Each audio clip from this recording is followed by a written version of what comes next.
Welcome to OA Week 2025, everyone. We will be getting started in just one moment as we let more people join us.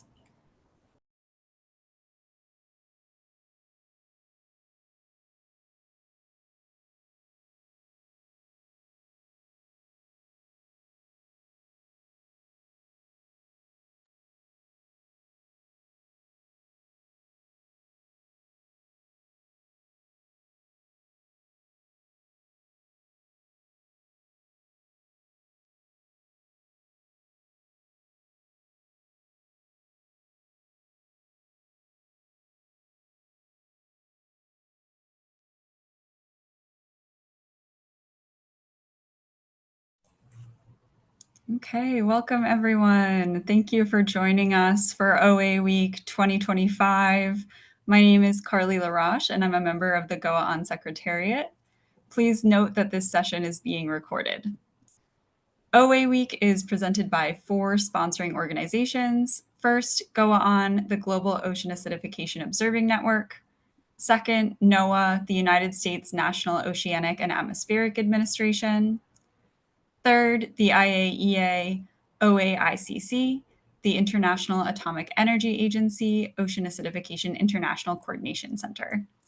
And last but not least, the IOC, the Intergovernmental Oceanographic Commission of the United Nations Educational, Scientific, and Cultural Organization, UNESCO. GOA-ON was established in 2012 with originally just a handful of members. Since then, it has grown immensely and now has over 1,200 members from over 110 countries. GOA-ON also consists of 11 regional hubs, which span across continents and oceanographic regions, and we'll be hearing from most of them throughout OA Week, including in this session for LOOCA. If you are not a member yet, you can join GOA-ON today by visiting goaon.org. OA Week originally debuted in 2020 and returned in 2021 when events and conferences were postponed due to COVID-19. Following the successful in-person symposium on the ocean in a high CO2 world in 2022, OA Week has become an annual event to maintain momentum around OA research and to provide a virtual platform for the ocean acidification community to exchange their latest findings. We are thrilled to present a wide range of ocean acidification topics and speakers from around the world throughout the week. A few words on housekeeping before we get started. During the presentations, all participants are in listen-only mode. You are welcome to type any questions into the questions box, which can be found at the bottom of the control panel on the right-hand side of your screen. We'll be monitoring incoming questions and we'll pose them to our speakers during the question and answer period, which will begin immediately after the final presentation.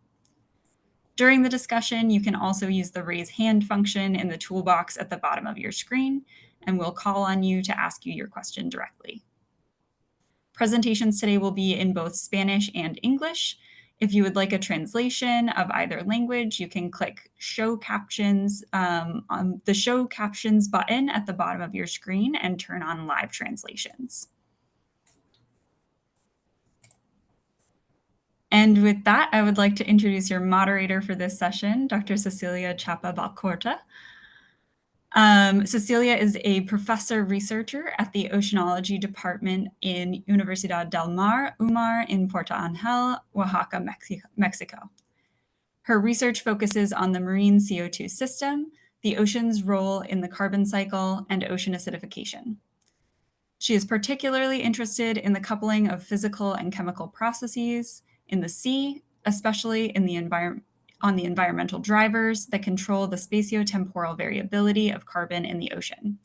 She serves as LOOCA co-chair for the period of 2024 to 2026. And with that, I will hand it over to you, Cecilia.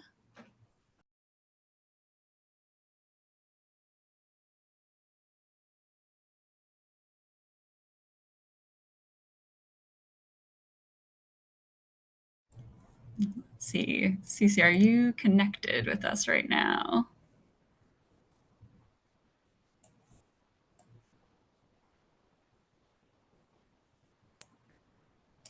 Okay, offline. Okay, so we will keep moving forward then, and hopefully Cecilia will be joining us soon. I know that there was a tropical storm over her, so she was having some internet troubles, but I'm sure we'll have her back momentarily. But in the meantime, I'll introduce a little bit more about what this session will be addressing. Ocean acidification research on coastal ecosystems represent a challenge as their inherent spatiotemporal variability, added to the multiple stressors they face, may mask OA-driven changes and organism responses to OA. At the same time, these regions are highly vulnerable to anthropogenic changes and impacts and habitat modification and loss.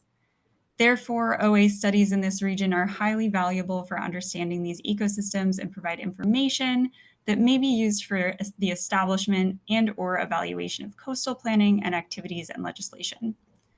LAOCA is highly committed to providing and communicating OA science in Latin America. In 2025, LAOCA co-edited the special edition issue, Ocean Acidification in Latin America, published in the open access journal Frontiers in Marine Science. In this session, we'll be presenting some of the novel studies published in the special issue and studies produced by early career researchers in the region.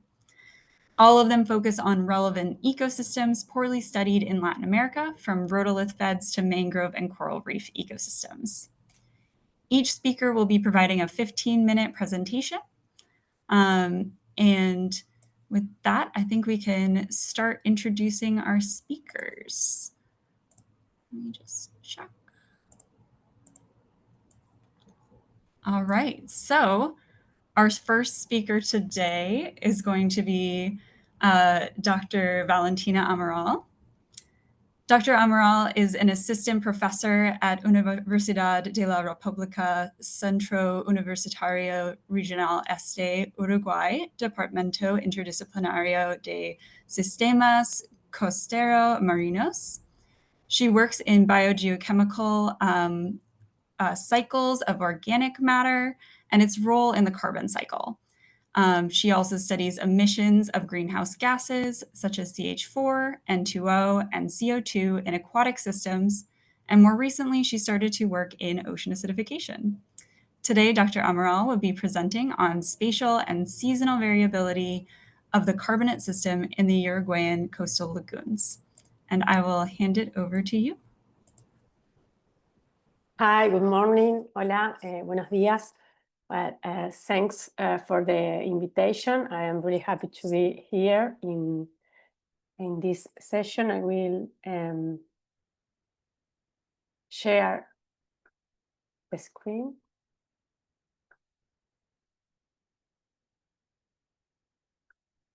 Thanks for the presentation, Carly. ¿Se ve la presentación? Sí, ¿Sí? sí, se ve. Bueno, la presentación la voy a hacer en español y las diapositivas igual están en inglés y cualquier cosa, si no al final nos consulta.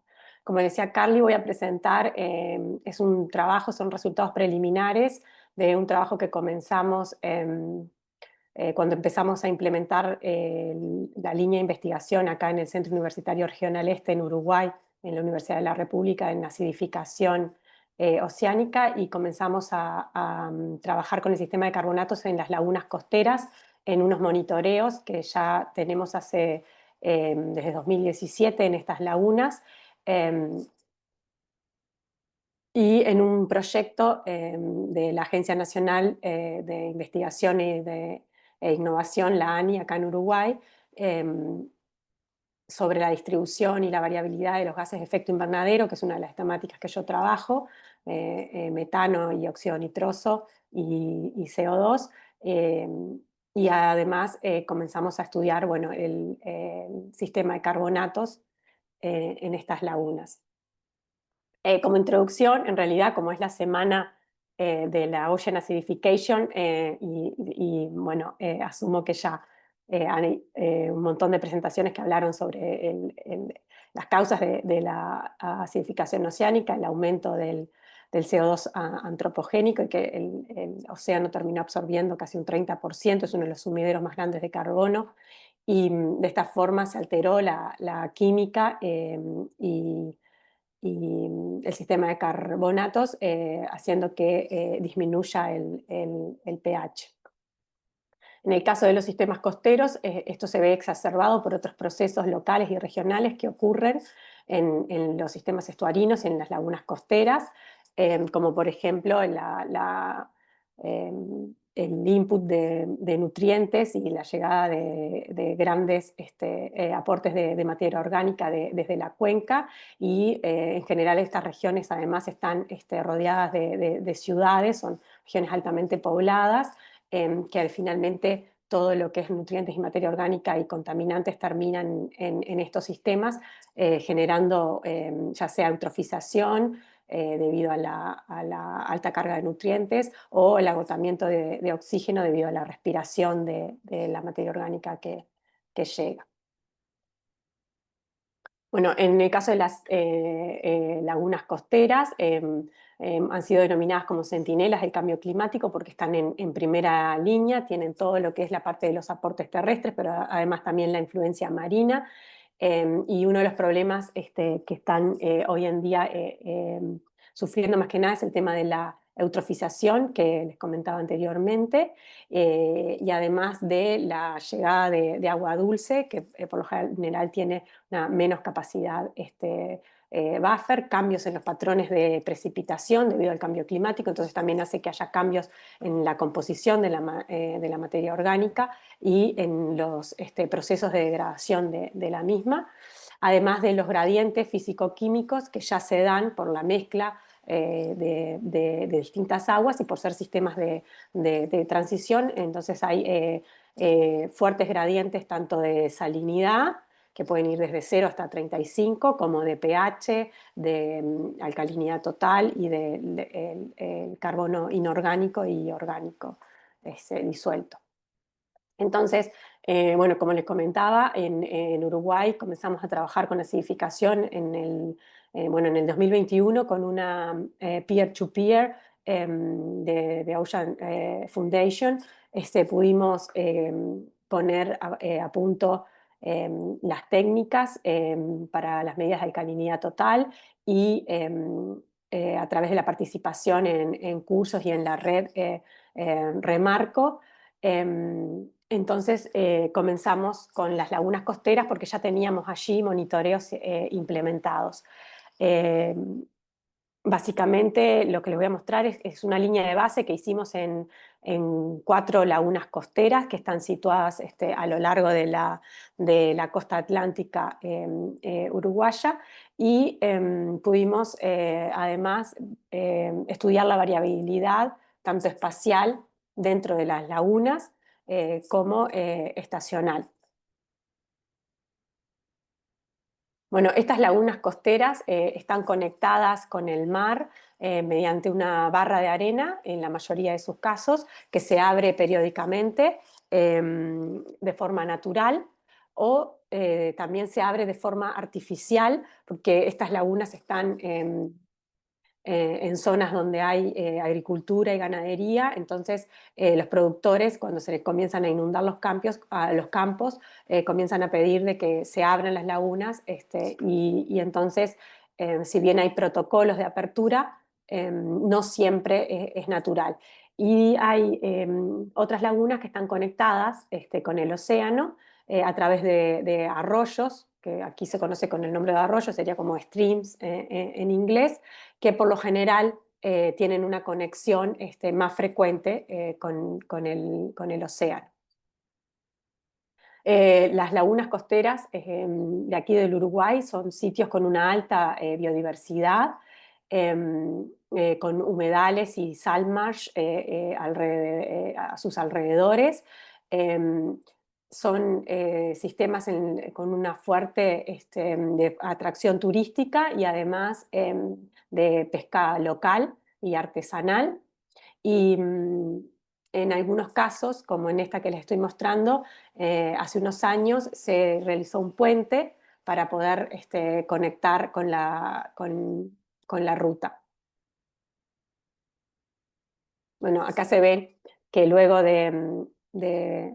esta es la Laguna Garzón, luego de que se hiciera este puente, hubo una alteración en la hidrodinámica y en la barra, en la apertura-cierre de la barra, que lo que causó es que esta laguna estuviera más de un año sin que se abriera la barra, entonces con condiciones de salinidad cero, y favoreció la expansión de una planta acuática que la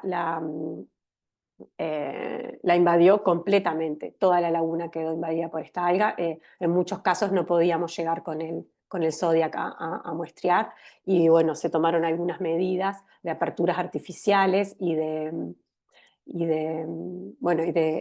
que entrara el agua salada para que, bueno, para que la alga muriera. Bueno, como les comentaba, en la costa atlántica hay un sistema de lagunas que van desde las más chicas hacia más grandes. Acá, digamos, estaría Brasil y comenzaría la Laguna Merín y la Laguna de los Patos, que son una de las lagunas más grandes de acá de la región.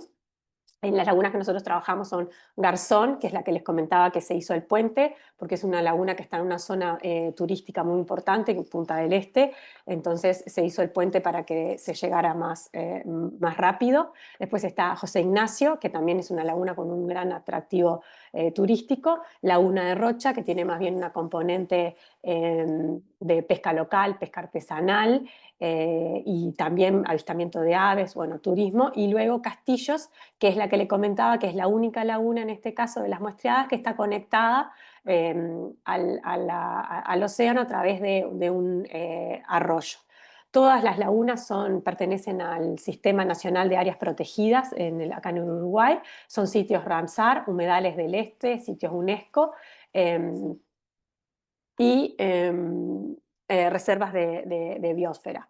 Son lagunas someras que tienen una profundidad media de 0,5 un metro, y están muy cerca de la costa, y tienen tanto la influencia salina, como les comentaba, ya sea por la barra, a veces también hay intrusión salina por encima de la barra, por la conexión, y también tienen tributarios, son pequeños arroyos de aguas dulces, que muchos de ellos atraviesan varias ciudades y desembocan en estas lagunas.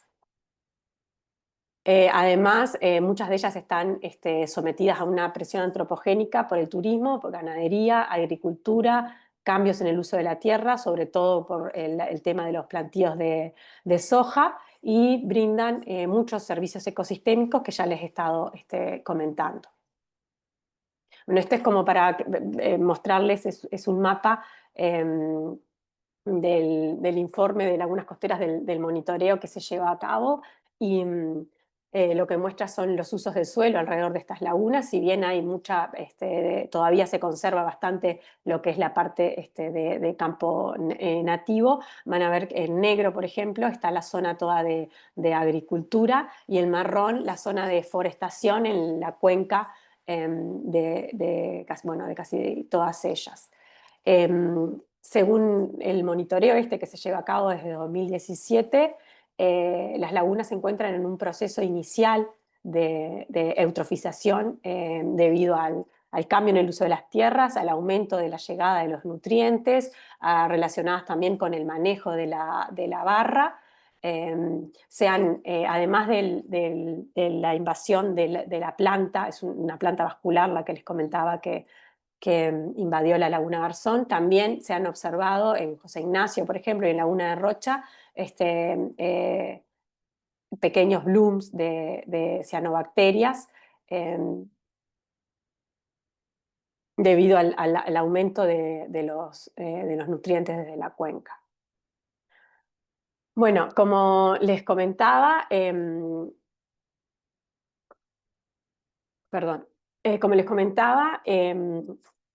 estas lagunas son monitoreadas desde 2017. pero el estudio del sistema de carbonatos comenzó en 2021. Entonces aquí lo que les estoy mostrando son los resultados de los muestreos que se hicieron en estas 4 lagunas costeras desde 2021 a febrero de 2025, excepto se hacen estacionalmente en febrero, que aquí sería verano, en mayo, otoño, en agosto, en invierno y en noviembre, en primavera. En el 2022 los muestreos de febrero y de mayo no fueron realizados por cuestiones logísticas. Entonces se muestrean en una semana las 4 lagunas, se muestrean en distintos sitios para poder abarcar lo que es la zona fluvial, la zona media en las lagunas más grandes como Rocha y Castillos, y la zona de la boca o la zona de la conexión con el océano, la zona más marina. Entonces, in situ se analizan los parámetros físico-químicos típicos de los muestreos, salinidad, temperatura, oxígeno disuelto, y los muestreos son, bueno, un monitoreo que es junto con el Ministerio de Ambiente y la universidad, y el proyecto que les comentaba de la Agencia Nacional de Investigación e Innovación. Entonces, la alcalinidad total se mide una vez que llegan las muestras, se miden durante esa semana de muestreo. Entonces no las preservamos con cloruro de mercurio, sino que directamente las filtramos por GFF muflados, lo hacemos por duplicado a cada muestra y a través con la curva de titulación con HCl, y utilizamos el material de referencia del laboratorio de Dixon del script, y para los cálculos la hoja de cálculo de Remarco. En el caso del pH, si bien implementamos la técnica de pH espectrofotométrico, porque también tenemos muestreos en la zona costero-marina, para en el caso de las lagunas decidimos continuar con el pH que medimos in situ con un sensor que tiene el multiparámetro, el ORIVA, y entonces el pH está en escala NBS. Luego, para el carbono inorgánico disuelto, utilizamos el sistema CO2-CIS y usando las variables alcalinidad total y pH, hacemos los cálculos utilizando las constantes que se indican acá en la diapositiva. Utilizamos el fosfato y el silicato, los incluimos en los análisis, que los nutrientes son analizados aquí en el CURE como parte del monitoreo que se realiza. Bueno, acá le muestro en esta diapos los resultados de las variables físico-químicas para cada una de las lagunas que están aquí en el eje de las X, y para cada una de las estaciones de muestreo, verano, otoño, invierno y primavera. Entonces vemos que el rango de salinidad es bastante alto. Se observa que en promedio, en general, es menor a 20 la salinidad promedio, y la laguna que se observó la salinidad más baja fue la laguna Garzón. Bueno, acá no me salió. En la laguna Garzón, eso que les comentaba, que a partir hace 2 años que empezó este problema con el tema de la barra, y estuvo todo 2022 o 2023, no recuerdo bien, la barra cerrada con salinidad 0, y siguió así hasta el día de hoy con muy pocas aperturas. Luego las otras lagunas, la laguna José Ignacio y la laguna Castillos, son las que mantienen una mayor conexión con el océano. La temperatura mostró el típico patrón estacional de esta zona, que es las mayores temperaturas en verano, con diferencias significativas con las de invierno, y luego otoño y primavera, que son las estaciones de transición, que son bastante similares. El oxígeno disuelto también mostró el típico patrón inverso a la temperatura, y por lo general la concentración de oxígeno disuelto siempre estuvo por encima de los 2 miligramos, o sea que fueron, si bien se han detectado algunas zonas de anoxia relacionadas a olas de calor que hemos experimentado, en general las lagunas están bien oxigenadas. Y por último, la clorofila, que bueno, acá hay un pico en José Ignacio de clorofila asociado al bloom que les comentaba, pero en general los promedios están alrededor de los 10 microgramos por litro. Bueno, estos son los resultados de la alcalinidad total por sistema y por estación. Observamos que la alcalinidad total tiene un rango muy amplio de variabilidad, en particular debido a la baja alcalinidad observada en Garzón, debido a esto que les comenté anteriormente. Y luego, bueno, José Ignacio, que es en la que se observó la mayor alcalinidad total promedio. No se observaron diferencias entre estaciones del año, sino que más bien las lagunas son las que tienen un valor característico asociados a la variabilidad local de cada una de ellas. Y tampoco se observaron diferencias significativas entre sitios. O sea, ¿se acuerdan que dentro de cada laguna nosotros muestreábamos la zona de influencia de agua dulce, la zona de influencia de agua marina? En las más grandes muestreábamos también en el medio algunos puntos, y lo que vemos es que la variabilidad espacial dentro de cada laguna es muy baja, sino que la variabilidad más grande se da entre las lagunas.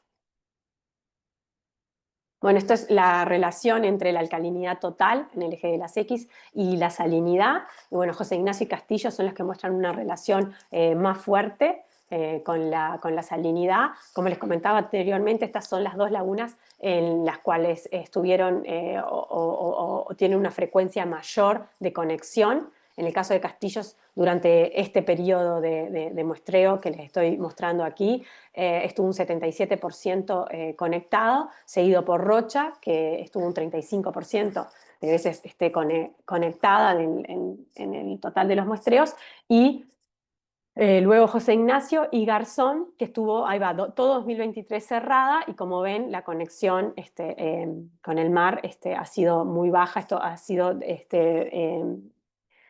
por cuestiones de la hidrología de la laguna, y no se sabe si potencialmente asociada al puente, a la construcción del puente que les comentaba que se hizo hace unos años atrás.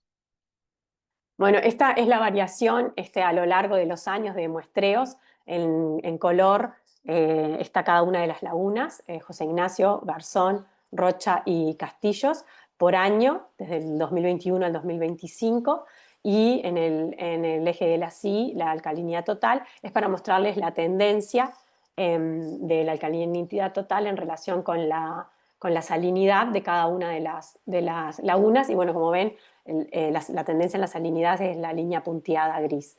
Como ven, José Ignacio y Castillos muestran una tendencia muy similar, lo que es la alcalinidad total y la salinidad, mientras que Rocha es un poco menor, sobre todo acá ahora en el verano de 2025, tal vez luego de procesar el resto de los datos, no sé, se acomode la tendencia. Los veranos aquí, por lo general, las lagunas sufren debido a las olas de calor que estamos experimentando en los últimos años, esto del aumento de la producción primaria, y también años de sequía que hemos tenido. Y después Garzón, que como ven es la que tiene un patrón mucho más débil. Bueno, esta es la foto, en realidad una foto aérea de la laguna Garzón, que les comentaba que quedó totalmente invadida por esta planta acuática. Ahora estos son los resultados de pH, es lo mismo que en la alcalinidad, están las lagunas y el pH en el eje de las X, y ven la gran variabilidad que hay en el pH, es un rango de casi de 6 a 10. En la laguna Garzón, el aumento del pH que se dio relacionado a la invasión de estas algas.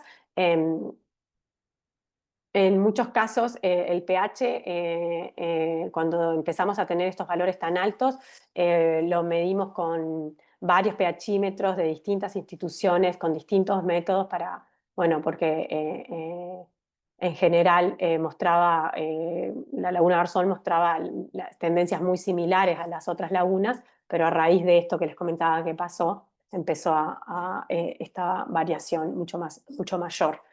Em, Al igual que en la alcalinidad total, tampoco observamos diferencias dentro del sistema, sino que más bien las variaciones son entre los sistemas, y sí, en el caso de pH, se observaron las típicas diferencias estacionales con los mayores valores en verano. Vale, ya estamos un poquito sobre tiempo. Bueno, ahí ya termino. Bueno, estos son los resultados del carbono disuelto inorgánico, que en realidad tiene un patrón muy similar al de la alcalinidad total, que los patrones estacionales no son muy consistentes, pero sí que hay una diferencia entre las lagunas con mayores concentraciones de José Ignacio.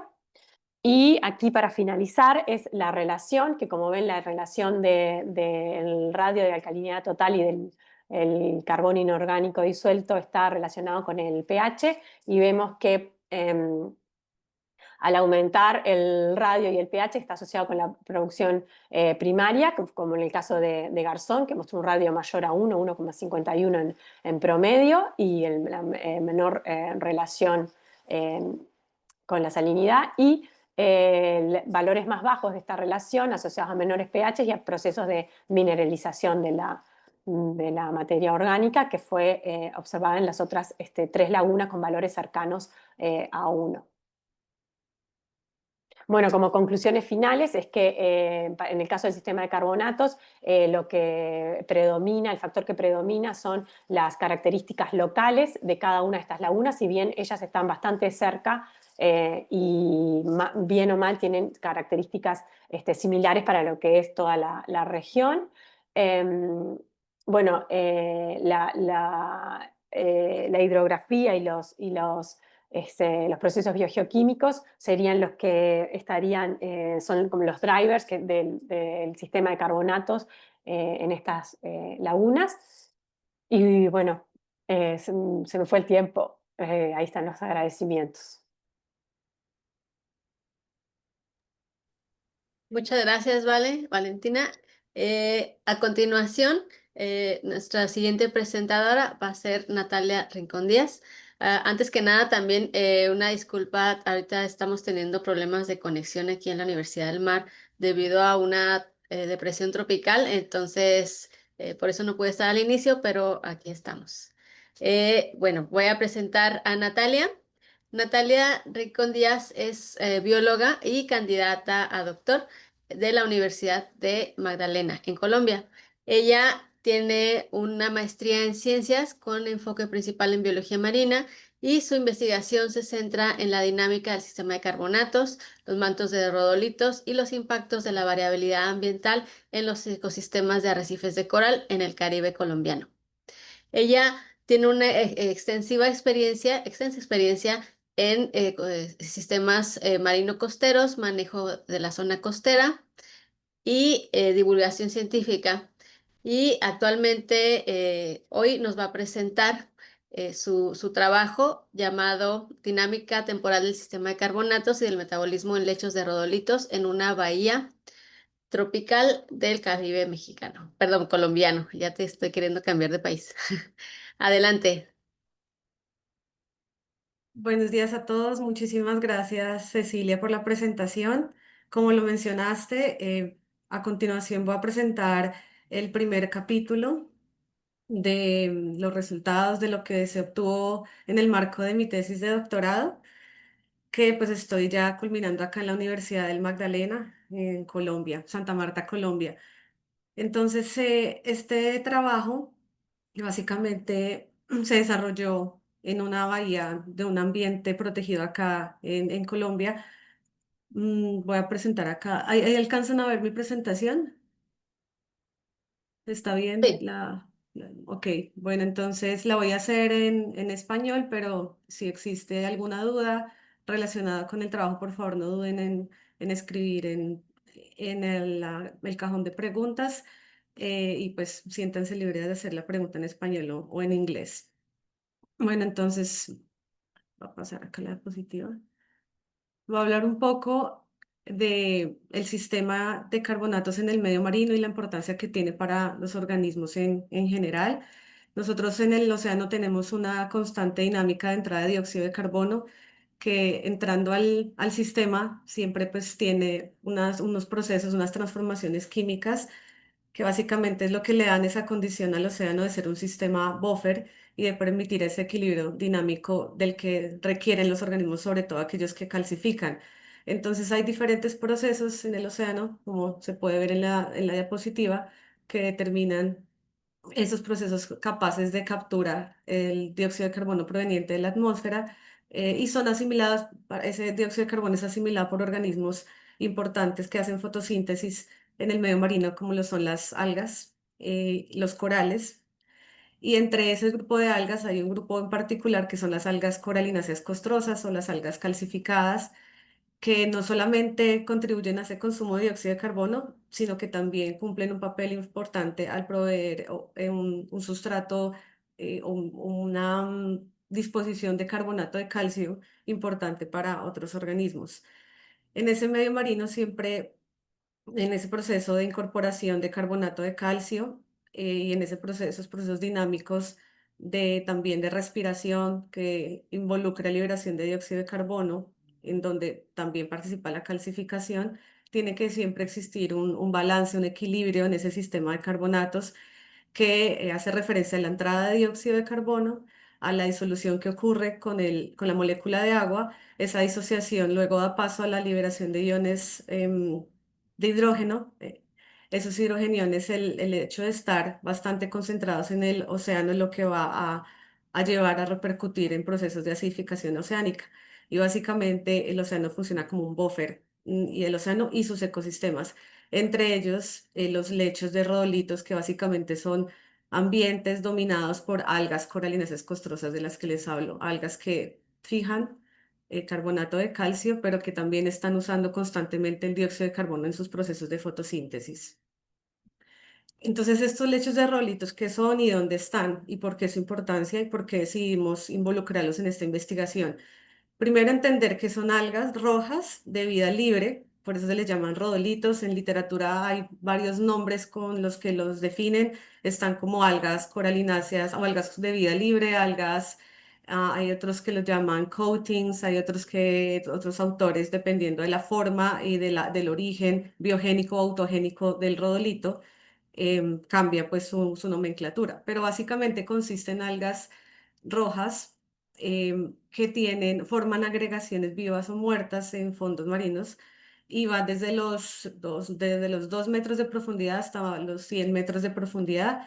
Ellos son ambientes importantes para la biodiversidad de estas zonas planas y estos arenales como repletos de algas, ya que aquí hay una diversidad amplia de invertebrados, otras macroalgas no necesariamente calcificadas y también cumplen un papel fundamental en el proceso del metabolismo que ocurre en los fondos marinos, permitiendo esa absorción importante de dióxido de carbono.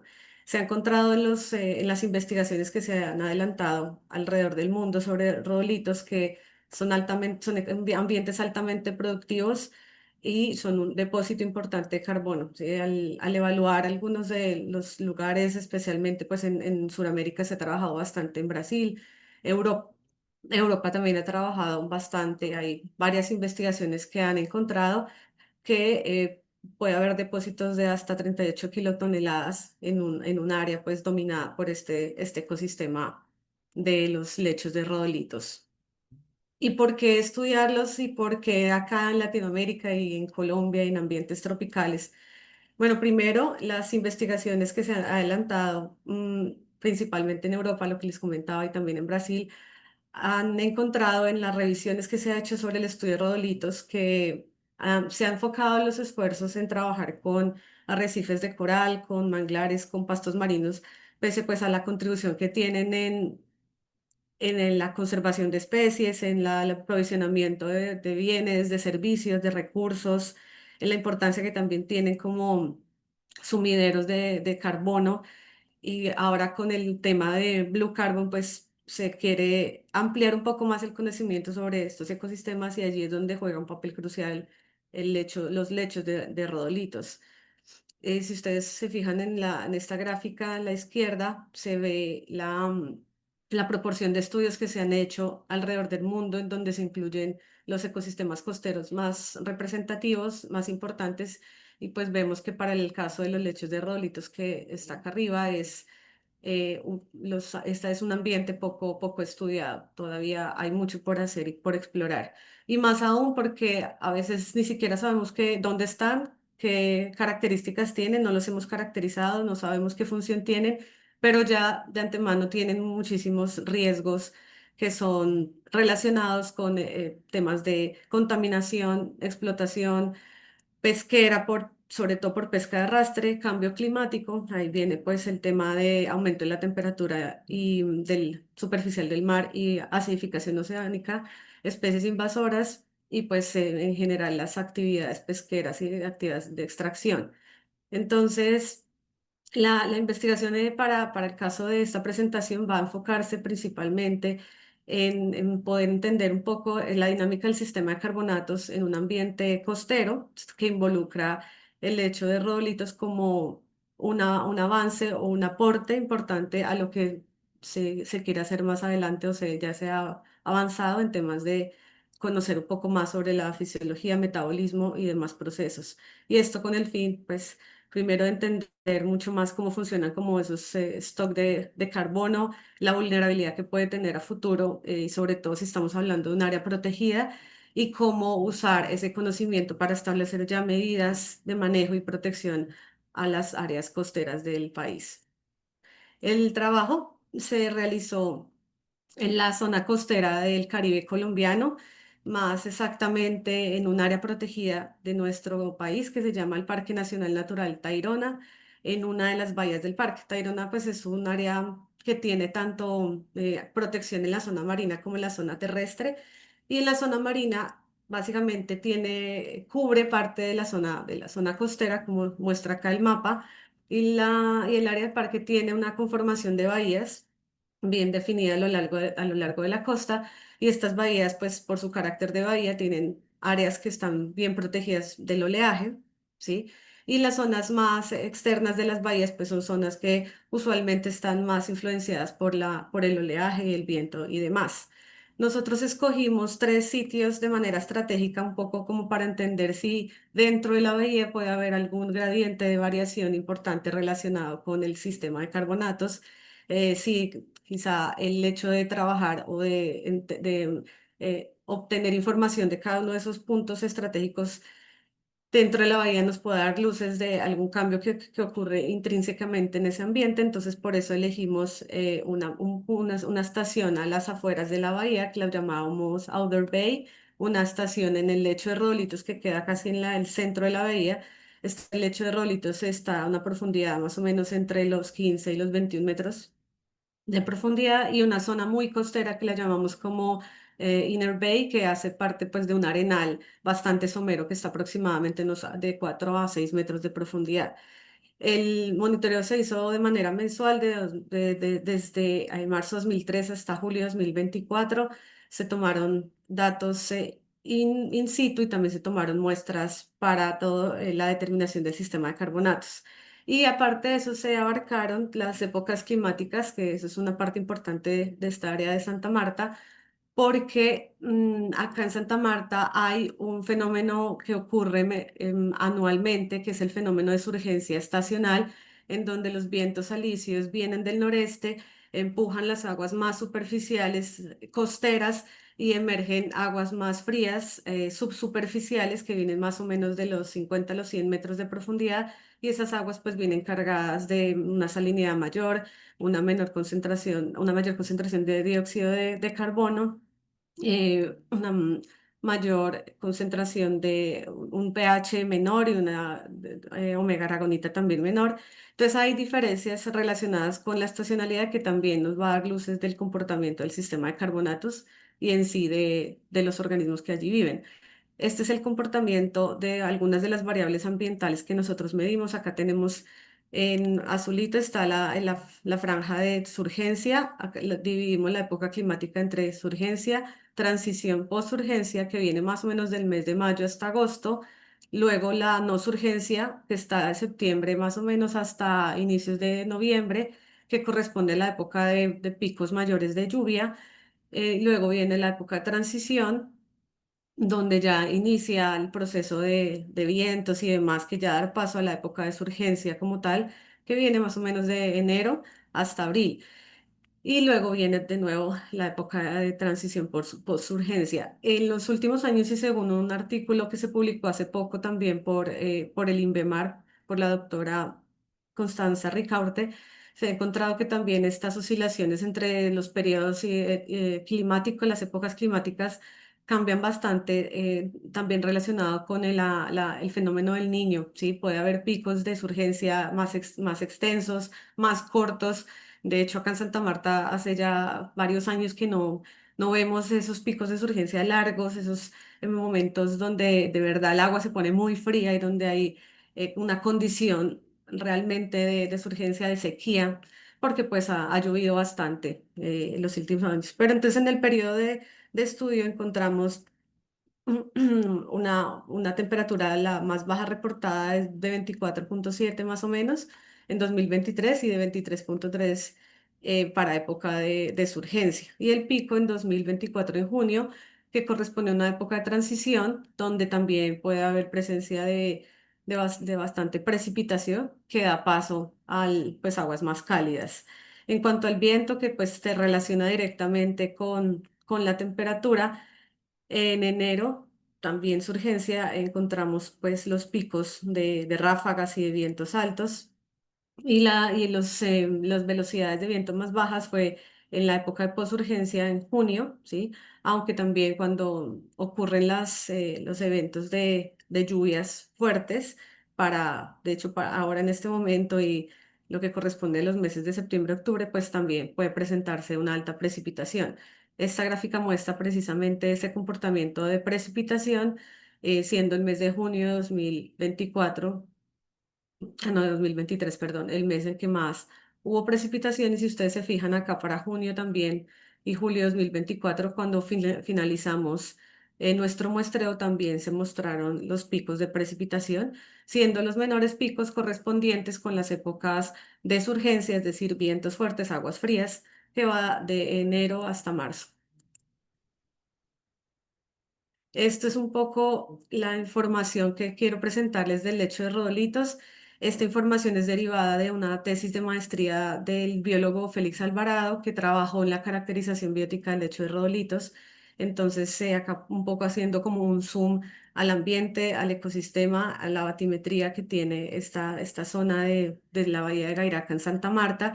Y también contarles que nosotros encontramos allí que, pues, a pesar de ser una zona más bien plana, con mucho sedimento, sí, hay también un dominio importante de estos organismos, de estos rodolitos, que su forma está clasificada según esta metodología de discriminación a partir de la forma y el tamaño. Es un rodolito más de tipo fruticoso, es muy ramificado. Y pues a la fecha tenemos tentativamente la taxonomía de estos organismos, al parecer es un lecho monoespecífico. Bueno, ya voy a avanzar un poco más rápido. Son los resultados que obtuvimos. Entonces, acá lo que podemos notar es una amplia variabilidad a nivel del sistema de carbonatos y las aguas, en no surgencia las aguas son mucho más cálidas, menos salinas.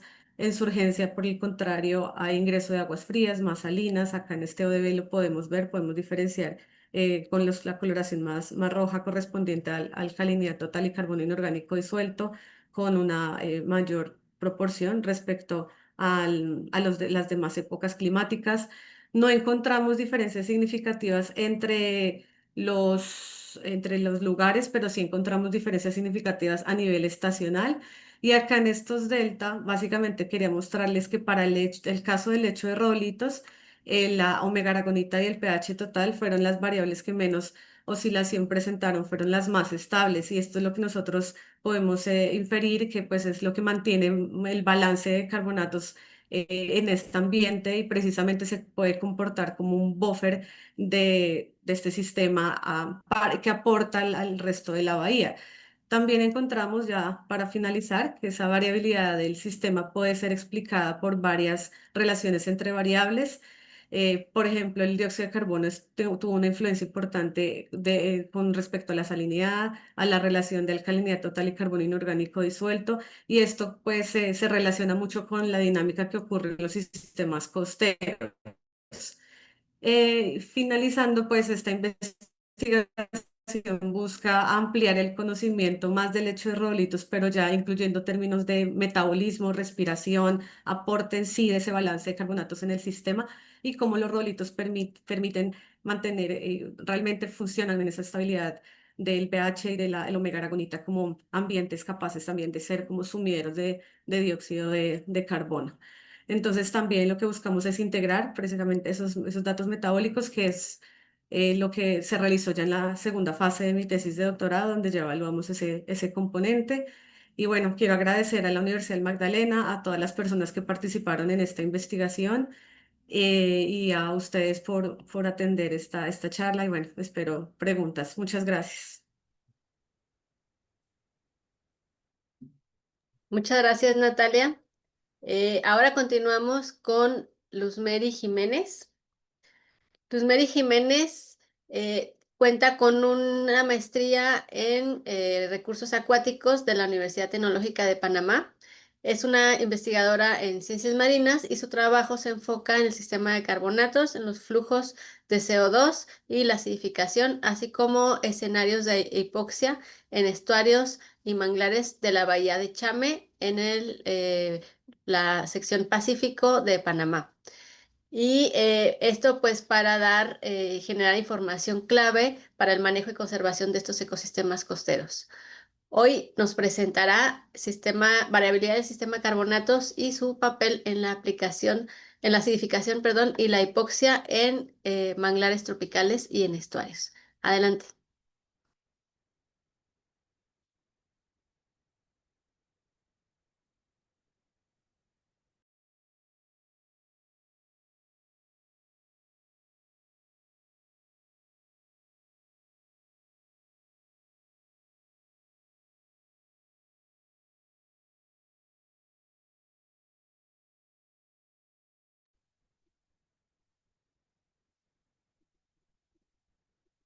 Hola, ¿qué tal? Buen día.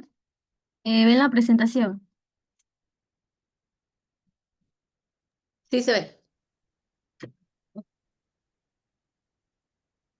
Hola, ¿qué tal? Buenos días. Mi nombre es Luzmeri Jiménez y pertenezco al Grupo de Investigación de Ecología Funcional Aplicada de la Facultad de Ingeniería Civil de la Universidad Tecnológica de Panamá. Hoy les compartiré una parte de mi investigación para obtener el título de la Maestría Científica en Recursos Hídricos, titulada Variabilidad del Sistema Carbonato y su papel en la acidificación y la hipoxia de manglares y estuarios tropicales. Esta es una investigación que fue asesorada por el doctor Carlos Vergara Chen. Bien, para comenzar, durante las últimas décadas, la comunidad científica ha aumentado y ha documentado la aceleración, el acelerado y la alteración de la química de los océanos producto del incremento sostenido del dióxido de carbono atmosférico derivado pues de las actividades humanas. Este exceso de CO2 atmosférico derivado de las actividades humanas se disuelve en el agua de mar, formando lo que es ácido carbónico y reduciendo el pH de los océanos, que es un proceso que conocemos como la acidificación oceánica y en el caso de nosotros la acidificación costera. Pues a nivel global, esta tendencia a ni- Ay, al nivel global, esta tendencia se observa de manera más intensa en regiones como lo es el Atlántico Norte y el Pacífico Oriental. Estos ecosistemas están siendo cada vez más ácidos, más ácidos con impactos visibles como el deterioro estructural de los organismos calcificadores, por ejemplo, los moluscos, los corales y los plantones calceros. Y esto está afectando la base de las cadenas tróficas marinas.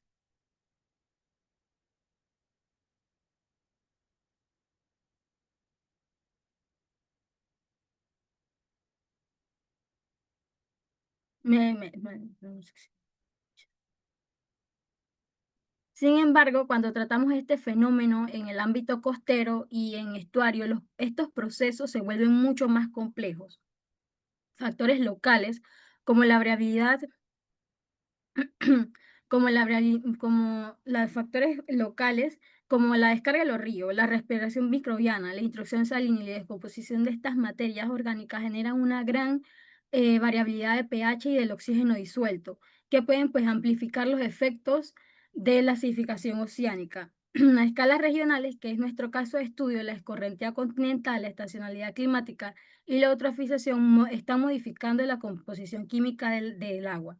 Y en escala global, los fenómenos como el ENSO, de la oscilación del niño y de la niña, y el cambio climático están intensificando estos procesos, provocando periodos recurrentes de acidificación y hipoxia en los ecosistemas estuarinos tropicales. En Panamá contamos con una de las mayores coberturas de bosques de manglares en Centroamérica, con más de 50.000 hectáreas distribuidas en ambas costas. Estos ecosistemas cumplen una función y un papel importante en lo que es la regulación biogeoquímica, en la protección costera y en el secuestro del carbono azul. Sin embargo, estos ambientes están enfrentando amenazas crecientes como lo es la deforestación, la urbanización, la contaminación y el cambio climático, que pues está alterando su capacidad de resiliencia. Y a pesar de esta relevancia, la dinámica físico-química estacional de estos estuarios panameños sigue siendo poco documentada. Para ello, en la bahía de Chame, para nosotros, esta área de estudio representa un escenario ideal para estudiar cómo interactúa lo que es la acidificación y la hipoxia en estos sistemas tropicales dominados por pues, los manglares. Y aquí muestro un pequeño video de cómo son los manglares del área de nuestro estudio en Panamá. La bahía de Panamá, como le comentaba, es un sitio donde influyen muchos ríos, influyen muchas comunidades y muchas comunidades pues dependen de este ecosistema. Por ejemplo, la producción de carbonos en manglares. Esta producción de carbono en manglares es una de sus principales actividades. Y otra de sus principales actividades es la pesca artesanal y la recolección de mariscos. Y esta actividad son lideradas, la de las conchas, lideradas principalmente por mujeres. Y estas dos actividades son las esenciales para la economía local de esta área. Sin embargo, estas prácticas combinadas con falta de monitoreo ambiental continuo ha incrementado la presión sobre estos manglares. Por eso esta investigación para nosotros es importante ya que busca generar datos locales que contribuyan al manejo sostenible de este ecosistema y a la vez cumpliendo con los objetivos de desarrollo 14, el 13 y el 15.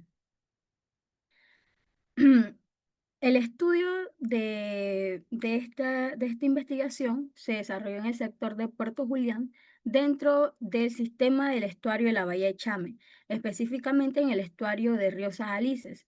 A unos 76 kilómetros de la ciudad de Panamá está localizada esta área de estudio. Esta área de estudio fue localizada, como les dije, en el Puerto Julián y se tomaron 5 puntos de, 5 puntos de estudio. Esta área influye principalmente el río Sajalice, el río Espavé, el río Limón y el río Lagarto. Influye directamente en la química y la dinámica hidrológica de esta área. Se establecieron, como dije, 5 puntos de muestreo a lo largo del gradiente, desde el interior del estuario hasta la desembocadura, cubriendo una distancia total de 8 kilómetros desde el interior hasta la bahía.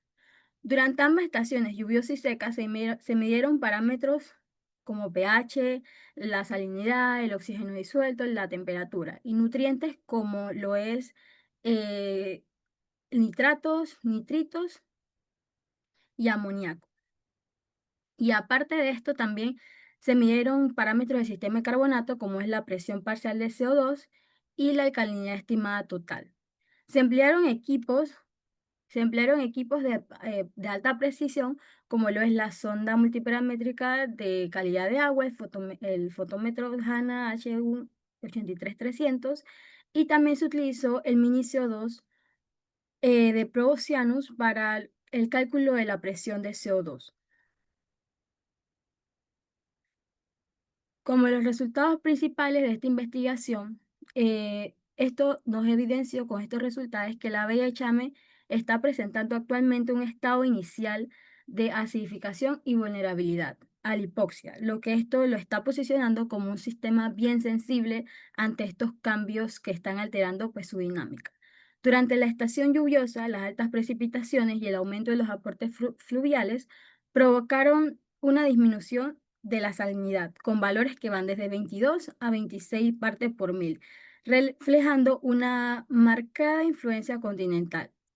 Estas condiciones de pH, las condiciones de pH variaron de 7.45 a 7.85, mientras que la presión parcial de CO2 superó a 1.300 microatmósferas, evidenciando una atmósfera acuática subsaturada de CO2 y por tanto un ambiente bien acidificado. La saturación de megaragonita, como lo ven en la tabla, presenta valores menores a 1, lo cual indica condiciones potencialmente corrosivas para los organismos calcificadores como moluscos y crustáceos, que dependen mucho del carbono cálcico para formar sus estructuras. En paralelo, se detectaron también altas concentraciones de nutrientes, principalmente nitratos y fosfatos, lo que sugiere pues una eutrofización vinculado pues a los arrastres orgánicos y residuos desde las cuencas adyacentes, ya que esta área pues está influenciada por muchos ríos. Como resultado de los valores de oxígeno disuelto, estos oscilaron desde 4.5 y 5.8 miligramos por litro, alcanzando un porcentaje de saturación del 60 al 80%, lo que está reflejando episodios de subsaturación. Y esto está provocando que en un futuro esto pueda comprometer la fauna béntica más sensible, la bentónica más sensible. En contraste, durante la temporada seca, el sistema experimentó un aumento de la salinidad, con valores que van desde 29 y 32 partes por mil. Esto producido pues a la evaporación y al confinamiento hidrodinámico característico de esta área en esta época. Y las temperaturas mantuvieron un porcentaje elevado desde 27.9 a 28.6 grados Celsius. Y el pH sí mostró una estabilidad más relativa entre 7.31 y 7.61. Sin embargo, pues la presión de CO2 permaneció alrededor de 1050 microatmósferas, lo que indica que el sistema sigue actuando en esta época como una fuente neta de CO2 hacia la atmósfera. Y el déficit de oxígeno en esta época fue más evidente en los sectores interiores, alcanzando de 2.45, y esto es diferente respecto a los niveles pues, de saturación. Y aunque no se registraron en esta investigación episodios de hipoxia severa, es decir, que los valores no están por debajo de 2 miligramos por litro, sí se observó una oxigenación limitada, que esto va a incrementar a un futuro riesgos ecológicos, especialmente bajo condiciones de estratificación térmica y escasa renovación del agua. En conjunto, pues estos resultados confirman que la bahía de Chame emite CO2 al ambiente, tanto en la estación lluviosa como en la estación seca. Y para ello, para verificar si esto realmente estaba pasando, hicimos unas proyecciones a futuros. Por ejemplo, calculamos el flujo neto de CO2. Pues además de este diagnóstico actual que le acabo de comentar de los resultados principales, realizamos una proyección del comportamiento de la presión de CO2 bajo distintos escenarios climáticos, propuesto pues por el IPCC, que es el Panel Intergubernamental sobre Cambio Climático, conocidos como Rutas Socioeconómicas Compartidas.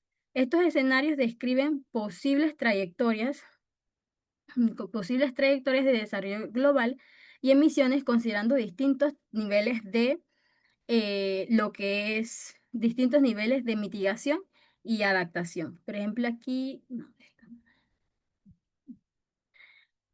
utilizamos dos escenarios que describen pues, las posibles trayectorias. Utilizamos el ESCP 4.5, que representa un escenario intermedio donde los países adoptan medidas moderadas de mitigación con un desarrollo equilibrado pero desigual entre regiones, o sea, lo que estamos viviendo actualmente. Y también utilizamos un escenario de SSP 8.5 que planea un futuro de altas emisiones, caracterizado por un crecimiento económico rápido, basado en combustibles fósiles y estilos de vida intensos de energía. Como base a las proyecciones atmosféricas, no lo apunté, pero nosotros colocamos que para el índice de SS.4.5, eh, la presión de CO2 atmosférica podría aumentar desde un valor de referencia de 410 partes por millón en 2019 hasta 507 partes por millón en 2050. Y para escenarios del SSP 8.5 utilizamos un promedio de 1.135 partes por millones hacia el año 2100. Para evaluar pues, los futuros efectos sobre esos sistemas, estos valores fueron aplicados a las concentraciones de presión de CO2 medidos in situ con el equipo de mini CO2 en el agua pues, del mar cuando lo hicimos in situ. En este valor fue utilizado un factor de crecimiento relativo. Los resultados proyectados muestran que si las emisiones continúan aumentando, el PCO2 va a disminuir el PCO2 disuelto en los estuarios podría pues incrementar entre 25 y un 60% hacia finales del siglo XXI, pues dependiendo de los escenarios. Por ejemplo, nosotros lo calculamos y la presión de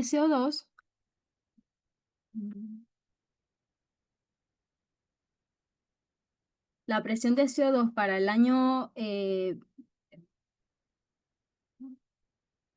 la presión de flujo de CO2 Un La minuto. presión de flujo de CO2 va de 13.99 a 13.61 los flujos netos de CO2. Quiere decir que para la época seca, el flujo de CO2, esta área se está comportando como no está absorbiendo el CO2, sino que lo está emitiendo. Y lo mismo para la época seca, está emitiendo CO2. O sea que estos estuarios se están comportando de esta manera. Y más en la área interior del estuario. En la parte interior del estuario es donde se está viendo más este problema. También, pues como le comentaba, la proyección de PCO2 bajo escenarios de cambio climático nos dio como resultados que para el escenario de gasificación en el año 2050, para el escenario 4.5, se comportaba de esta manera. El pH va de 7.4 a 7.76 en la estación lluviosa y de 7.24 a 7.61 en la estación seca. No está totalmente acidificado toda el área para este año, pero sí en la parte interior hay más riesgo. Y para el escenario SSP2 4.5 en el año 2050, en la Omega Aragonita se va a comportar de 0.13 a 0.78 en la época seca y 0.24 a 1.32 en la época lluviosa. Luz Mary, si puedes concluir, que ya Sí, estamos ya. sobre tiempo. Gracias. Entonces, sí. Lo mismo pasó en los escenarios de gasificación para el 2100. en la de 4.5 y lo mismo para el 8.5. O sea que en un futuro, en esta área, los escenarios van a estar muy saturados con omega aragonita y el pH va a estar totalmente acidificado esta área. Aquí están las conclusiones.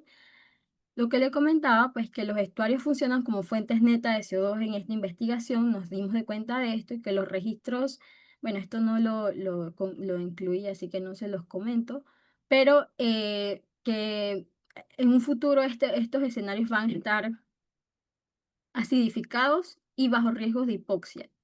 Y lo mismo, pues, para las recomendaciones que nosotros decimos es que queremos implementar en esta área un programa continuo en los estuarios y en los manglares de esta bahía con registro de alta frecuencia y series temporales para poder ver de verdad cómo se está comportando esta área. Y pues fortalecer programas de protección y restauración, ya que esta área está siendo muy vulnerable por la deforestación y por el exceso de recolección de crustáceos. Y pues ya algunas imágenes de las giras que hicimos en este proyecto y pues los agradecimientos. Muchas gracias, Muchas Luzmeri. gracias por la invitación. Ahora continuamos con nuestra siguiente presentadora, es Celeste Sánchez Noguera. Celeste Sánchez Noguera es bióloga marina, investigadora del CIMAR en UCR, la Universidad de Costa Rica, y docente en la Escuela de Biología, con una maestría en gestión integrada de áreas costeras tropicales en la Universidad de Costa Rica y un doctorado en Earth System Sciences en Universidad de Hamburgo, perdón. Se ha enfocado en estudiar el sistema de carbonatos en Costa Rica y su interacción con ecosistemas y organismos locales. Ella busca comprender mejor los impactos del cambio climático sobre los recursos marinos y sensibilizar a la población sobre la importancia de modificar nuestras acciones. Dado que Celeste es pionera a nivel nacional en esa temática, su trabajo ha considerado desarrollar y fortalecer capacidades, promover colaboraciones interinstitucionales, generar información en línea base y colaborar con la divulgación en este tema. El día de hoy nos va a presentar Environmental Conditions in Carbonate Chemistry, Variability Influencing Coral Reef Composition along the Pacific Coast of Costa Rica. Adelante. Muchas gracias, Ceci, por la invitación. Pues como les comentaban al inicio, en realidad este es un trabajo que fue parte de mi tesis doctoral y que además es una de las contribuciones de esta publicación que se está haciendo para toda la zona de Latinoamérica. Entonces, igual que mis otros colegas, la charla va a ser en español, las diapositivas están en inglés y cualquier pregunta la acepto tanto en inglés como en español. A modo de introducción, en realidad cuando hablamos de arrecifes coralinos, usualmente las personas se imaginan lo que ven a la izquierda, que son los arrecifes de la parte del, digamos, Pacífico tropical oeste, ¿cierto? Muy coloridos, con muchísima diversidad de formas, pero los arrecifes coralinos del Pacífico tropical oriental, que es lo que ven en la foto de la derecha, suelen ser un poco más reducidos en tamaño, generalmente son monoespecíficos o hay una especie dominante, tienen menos diversidad, pero aún así realmente son estructuras tridimensionales que además sostienen una gran importancia ecológica en estas zonas. Se cree que esta baja diversidad de especies en el Pacífico tropical oriental se debe precisamente a las condiciones extremas que se dan en esta zona del Pacífico y que en parte estas condiciones extremas están motivadas también por la presencia de afloramientos costeros. Como se ve acá en esta imagen, todas las zonas, digamos, que se ven como en tono lila o azul, son en realidad indicación de zonas de afloramiento costero. Y justamente nosotros tenemos 3 en el Pacífico tropical oriental, que son el afloramiento costero de Tehuantepec, el de Papagayo y el de Panamá. Entonces, existe todavía un, digamos, vacío de información con respecto a cómo se comporta la química de carbonatos en estas zonas de surgencia. A nivel de Costa Rica, de hecho, solamente existen 2 trabajos publicados que estudiaron de forma bastante puntual el sistema de afloramiento de Papagayo y la mayoría del trabajo que existe con respecto al afloramiento de Papagayo son descripciones físico-químicas con respecto, por ejemplo, a cambios en temperatura o también cambios en concentraciones de nutrientes. Si vemos ya un mapa de Costa Rica y nos enfocamos más en la parte de corales, sabemos, por ejemplo, que los corales construyen arrecifes en Costa Rica, específicamente en la parte del Pacífico Norte y del Pacífico Sur, y que la composición de estos arrecifes además va a ser diferente. Las especies que dominan en la parte norte van a ser diferentes a las especies que dominan en la parte sur, y sí van a haber algunas especies que traslapan. Entonces, parte del objetivo de este trabajo era tratar de identificar cuáles son esos factores físico-químicos que están controlando, por un lado, que se construyan arrecifes únicamente en estas dos regiones del Pacífico y además que la composición de especies de coral sea diferente. Para eso, básicamente, elegimos 3 zonas de trabajo, 2 en el Pacífico Norte, como ven acá, que se consideraba que estaban bajo la influencia del afloramiento de papagayo, y una en el Pacífico Sur, que estaba fuera de la influencia del afloramiento de papagayo. El trabajo se llevó a cabo entre el 2013 y el 2014, como les comenté, como parte de mi tesis doctoral. Durante este tiempo, básicamente lo que hicimos fue medir parámetros físico-químicos durante 2 estaciones, la estación seca y la estación lluviosa. Además de eso, en cada localidad o en cada zona de estudio teníamos varios arrecifes que estábamos midiendo, y en cada arrecife medimos básicamente durante 8 días seguidos. Además de eso, en cada punto tomamos muestras durante marea baja, durante marea alta e idealmente a 2 profundidades distintas, siempre la superficie y la profundidad que estuviese más cerca del arrecife. Medimos básicamente alcalinidad total, carbono inorgánico disuelto, temperatura, salinidad, nutrientes, y además complementamos este muestreo de parámetros físico-químicos con una evaluación ecológica para determinar cuál era la composición del bentos en estos arrecifes en particular. Ya para entrar a la parte de resultados, como pueden observar acá, y todo está codificado por color según la zona de estudio, básicamente, hubo diferencias significativas a nivel de la comparación, tanto entre localidades como entre estaciones. Además de eso, pudimos identificar que sí hubo un gradiente en cuanto a la influencia del afloramiento, particularmente en la zona acá del Pacífico Norte. Y bueno, algo que fue bastante interesante fue, digamos, determinar que en realidad la marea no tuvo un efecto en esta alta variabilidad que se observó. Entonces, ya si vemos específicamente este gráfico que tenemos aquí abajo, vean que, por ejemplo, hay una alta variabilidad en parámetros como, por ejemplo, la salinidad y la temperatura, donde tenemos valores bastante extremos.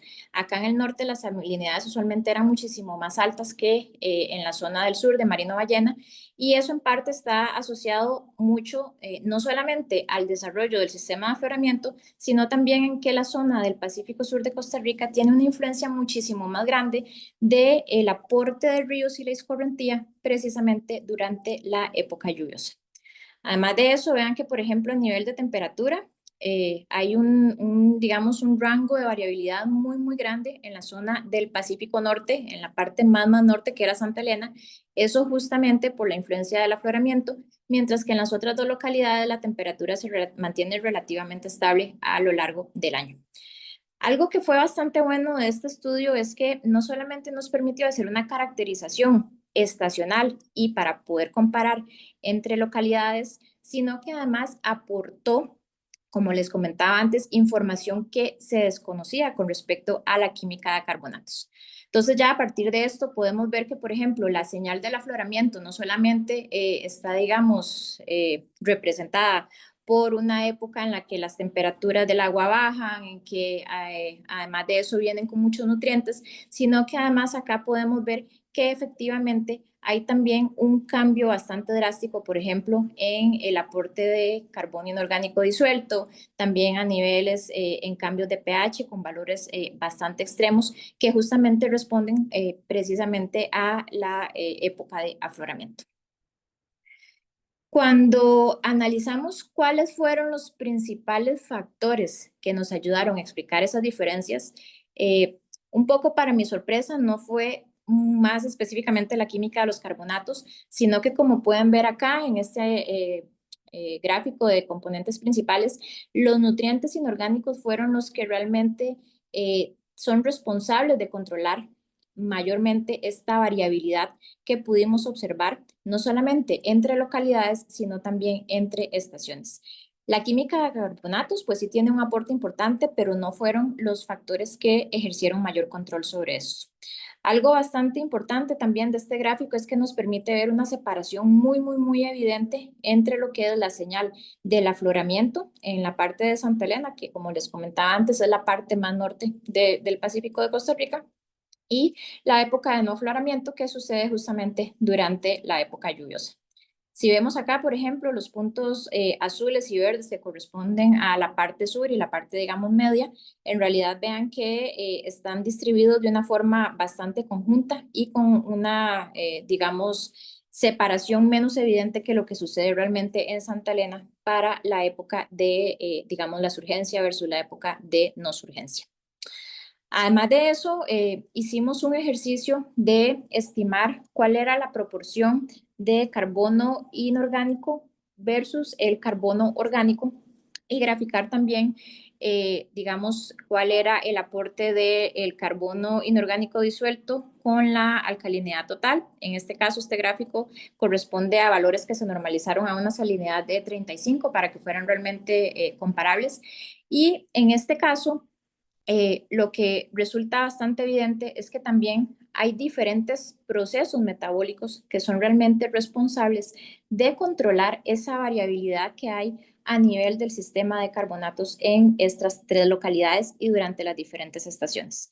Entonces vean que, por ejemplo, acá tenemos nuevamente la señal del afloramiento muy marcada y muy distanciada de lo que corresponde a la señal de no afloramiento, que es lo que se ve acá como triángulos vacíos al lado izquierdo. Y de hecho, digamos, en correspondencia con otras en reportes que se han hecho en la literatura, sí se ve que, por ejemplo, este aumento en el carbono inorgánico disuelto durante el afloramiento en gran medida debe corresponder también con un proceso de respiración. Precisamente durante la durante la época de surgencia costera, vienen muchos nutrientes con aporte, ¿verdad?, de agua de mar profundo. Esto promueve que haya una alta producción primaria, pero al mismo tiempo desencadena un proceso de aumento de lo que son las comunidades de zooplancton en la zona. Entonces, sí se ha reportado ya en varios trabajos recientes que en la zona de Santa Elena hay un gran aumento en la composición y en la diversidad de la comunidad planctónica, específicamente durante la época de afloramiento, y creemos que eso puede estar generando además un gran incremento en el carbono inorgánico disuelto producto de respiración biológica. Si vemos más lo que es la parte, digamos, de Matapalo, que era lo que correspondía a la localidad, digamos, que estaba justo debajo de Santa Elena, vemos que en este sentido nosotros creíamos que estábamos mostrando algo que todavía estaba mucho bajo la influencia del sistema de afloramiento de papagayo. Sin embargo, la variabilidad en realidad es bastante poca o bastante pequeña durante la época seca y durante la época lluviosa. Entonces, sí se detecta una señal, digamos, de afloramiento, no es que no está bajo la influencia, pero en realidad casi que podríamos determinar que ya Matapalo se encuentra como en el borde o en el límite de lo que es la influencia del afloramiento. Y precisamente estas condiciones de química de carbonatos que son relativamente estables a lo largo del año, además de un pH más alto que se pudo medir en esta zona, nos indican que probablemente la producción de carbonatos en Matapalo es un proceso que está sucediendo a lo largo de todo el año. Y eso en realidad en términos de conservación de sistemas arrecifales coralinos es bastante importante porque plantea que Matapalo podría ser un sitio bastante importante o bastante óptimo para poder continuar desarrollando lo que son proyectos de restauración coralina. Por último, si nos enfocamos en estos cambios que observamos en Mar y Nueva Ballena, que es la parte más sur del Pacífico de Costa Rica, vemos que igual hay una división bastante clara entre lo que corresponde a la época seca con la época lluviosa, que es lo que aparece acá con cuadros, digamos, vacíos.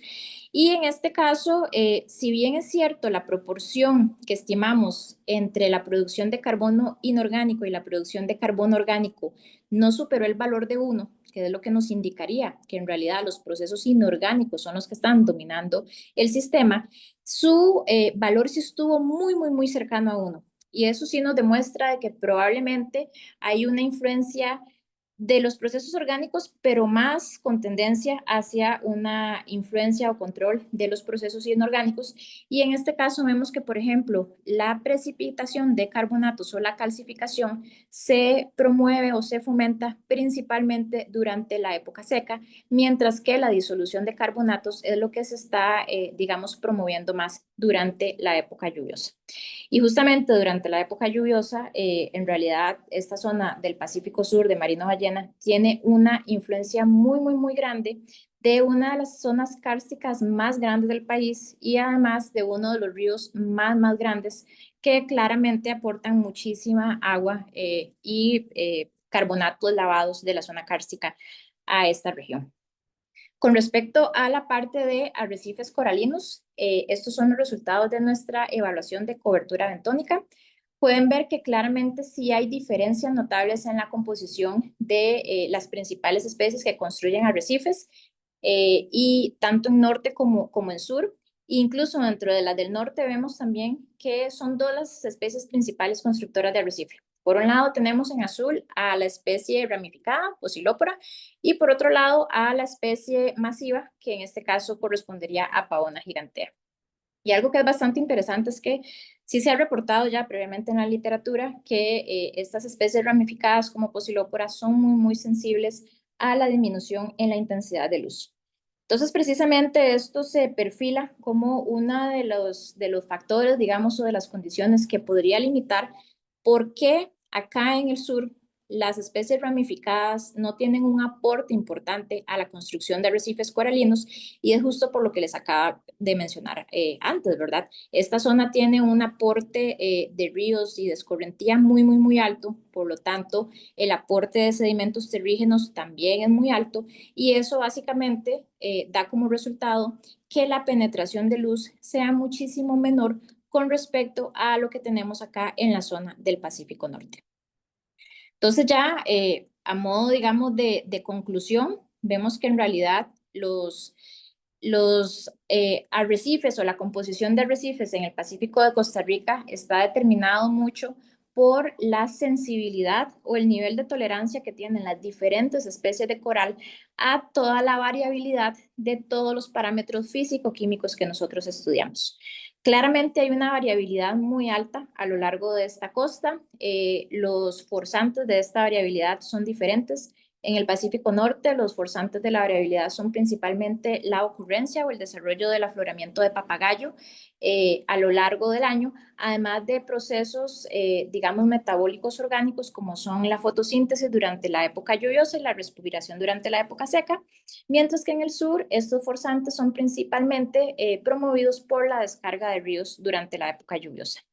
Y algo aquí que vale la pena destacar es, como les decía, la composición de las diferentes especies en realidad está muy relacionada con la variabilidad que nosotros identificamos en las distintas zonas. Y algo que parece interesante es que, por ejemplo, Porites lobata se reportó en la literatura, de hecho, de un estudio en Galápagos, que los valores bajos de fosfatos en realidad pueden favorecer la formación de esqueletos más fuertes. Y eso fue algo que nosotros logramos medir en esta zona. Así que con eso concluyo y muchísimas gracias. Muchas gracias, Celeste, por tu presentación. Ahora nuestro último ponente. Nuestro último ponente es Rafael Alejandro Preciado. Él es biólogo y maestro en ciencias biológicas de la Pontificia Universidad Javeriana en Colombia e investigador doctoral en la Universidad de Zhejiang en China. Se especializó en la química oceánica y el efecto del cambio climático en ecosistemas marinos estratégicos. Ha trabajado desde los sistemas estuarinos del Pacífico colombiano hasta los desiertos helados del Ártico. Sus investigaciones se han centrado en el estudio de la variabilidad espaciotemporal de la química del carbono y la acidificación, mediante muestreos discretos en campañas de monitoreo oceanográfico, despliegue de sensores autónomos y el análisis biogeoquímico, integrando ciencia aplicada, cooperación internacional y divulgación, con el objetivo de generar conocimiento de línea de base robusto para la conservación y gestión de los ecosistemas marinos frente al cambio global.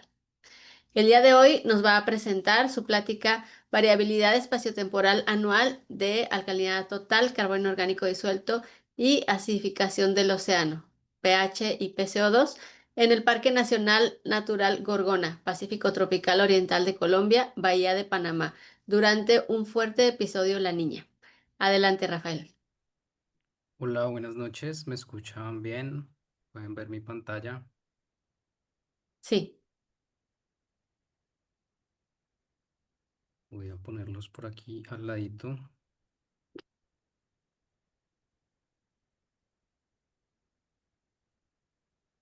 Ahí se ve bien. Listo. Entonces, como lo mencionó la doctora Cecilia, bueno, esto es parte de mi trabajo, de mi tesis de maestría, ya realizada hace algunos años. Y el día de hoy pues voy a compartirles un poco de todo lo que realizamos en este trabajo de la mano de varios investigadores, tanto colombianos como internacionales. Entonces, para comenzar, me gustaría compartir una pequeña frase que encontré en un libro que estaba leyendo recientemente, y es que el océano es un fluido en constante movimiento con una amplia gama de escalas espaciales y temporales. Cuando hablamos de la química de los carbonatos y cuando hablamos de este tema de la variabilidad espacial y temporal, tenemos que tener en cuenta que estamos trabajando sobre un fluido en constante cambio, como lo es el océano, donde encontramos escalas y variables asociadas a esas escalas. Entonces tenemos variables que pueden ser físicas como los vientos y las corrientes, variables químicas como la alcalinidad total y el pH, y variables biológicas como lo pueden ser los procesos de fotosíntesis y calcificación.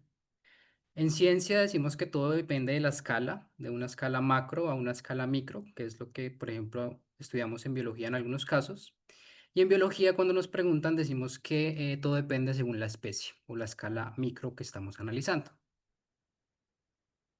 Dentro de la variabilidad que podemos encontrar en el océano, encontramos diversas escalas, encontramos escalas espaciales, como lo pueden ser las escalas de costa versus océano, escalas espaciales también asociadas a la profundidad, donde encontramos variabilidad asociada a la superficie o a las profundidades a lo largo de toda la columna de agua.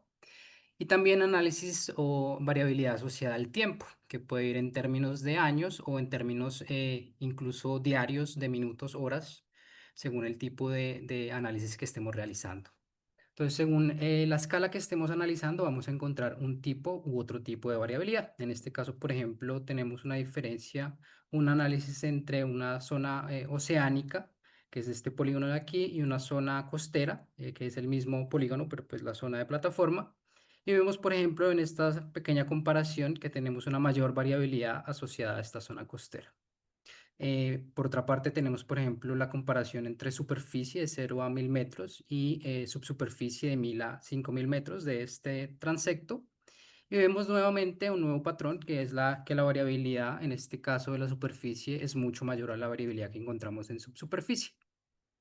Y lo mismo ocurre con el tiempo. Entonces, vemos que en este fluido que tenemos del océano tenemos una alta variabilidad en diferentes escalas. Entonces, la pregunta principal es ¿por qué de estas variabilidades? Y la principal respuesta está asociada a los precursores o drivers, de los cuales pues mis colegas ya les han mencionado algunos. Estos drivers son procesos antropogénicos y naturales que modulan al sistema de los carbonatos. Pueden ser procesos físicos como los afloramientos que veíamos en la presentación anterior de Costa Rica. También pueden ser procesos físicos asociados a la estratificación, que es característica de sistemas estuarinos, descargas fluviales, que también son características de sistemas costeros. También pueden ser procesos químicos como la absorción de CO2 antropogénico, que lo veíamos en el caso de los que puede ser absorción de CO2 por parte del océano o liberación también de CO2, como en el caso de los manglares, y procesos biológicos, como lo puede ser la fotosíntesis, calcificación, disolución, nitrificación. La suma de todos estos procesos físicos, químicos y biológicos son los que nos dan cuenta de cambios o generan lo que denominamos como variabilidad, ya sea espacial o temporal. Entonces aquí les estoy mostrando un ejemplo de una variable que en este caso es alcalinidad total y cómo cambia esta variable en un perfil de profundidad a lo largo de una temporalidad. Eh, Hay una frase que es muy interesante, que me la dijo un día un maestro que tuve cuando empecé en este tema de la acidificación, y es que la física mueve a la química y es la biología la que modifica la química del agua. Entonces tenemos que entender desde la parte física de cómo se mueve el agua, la parte química, que es las propiedades químicas de esta agua, y luego entender cómo los organismos biológicos están modificando esta química del agua. Cuando hablamos de precursores, también es muy interesante recurrir a estos gráficos visuales, que son básicamente resúmenes de artículos que muestran los diversos precursores asociados a diversos sistemas. Debido a que los precursores, como lo vimos en las presentaciones anteriores, dependen del tipo de sistema que estemos analizando, ya sean arrecifes de corales, zonas costeras, lagunas, estuarios, en fin. Y no todos los sistemas tienen los mismos precursores. Aquí me gusta este ejemplo de lo que ocurre en el Golfo de México, alrededor de todo el Golfo de México, donde podemos encontrar precursores interesantes, como lo son los inputs de los ríos en las zonas costeras, como lo puede ser la circulación y las corrientes dentro de esta zona del Golfo de México, y también eventos o episodios de tormentas que son ocasionales, que también están actuando como precursores de la variabilidad. Otro gráfico muy interesante que ya lo mostraron anteriormente es el caso de los estuarios en Estados Unidos, donde aparecen nuevos precursores como lo son la precipitación, que incrementa el input de agua dulce al sistema. Tenemos también la liberación de CO2 antropogénico, que termina siendo tomado por el océano. Y tenemos todo el tema de mezclas y procesos y mezclas asociadas tanto a movimientos superficiales del agua como a procesos y eventos de surgencia. También tenemos toda la parte biológica asociada a procesos biológicos de respiración, calcificación y disolución, que están modificando todos estos en conjunto la química del agua. Este es un poco el panorama de lo que se ha realizado en los últimos años en cuanto al estudio de la variabilidad, tanto espacial y temporal, en la ecorregión del Pacífico Oriental tropical. Entonces, de los 10 países que conforman esta ecorregión, tenemos estudios o trabajos realizados en 6 de ellos. México a la cabeza, Costa Rica, luego Perú. En Colombia empezamos hace algunos años y pues hemos avanzado notoriamente. Tenemos Ecuador y Panamá. Y estos estudios principalmente se han enfocado en el estudio de la variabilidad asociado a eventos, por ejemplo, los eventos ENSO de la niña, el niño y neutro, los eventos de surgencia, el efecto que tienen los sedis o los remolinos marinos en el PCO2, actividad y procesos biológicos, y monitoreos de escala fina en términos de 24 horas, semanas y meses. En Colombia, en 2018 empezamos con las mediciones del pH en escala NBS en zonas costeras tanto del Caribe colombiano como del Pacífico colombiano.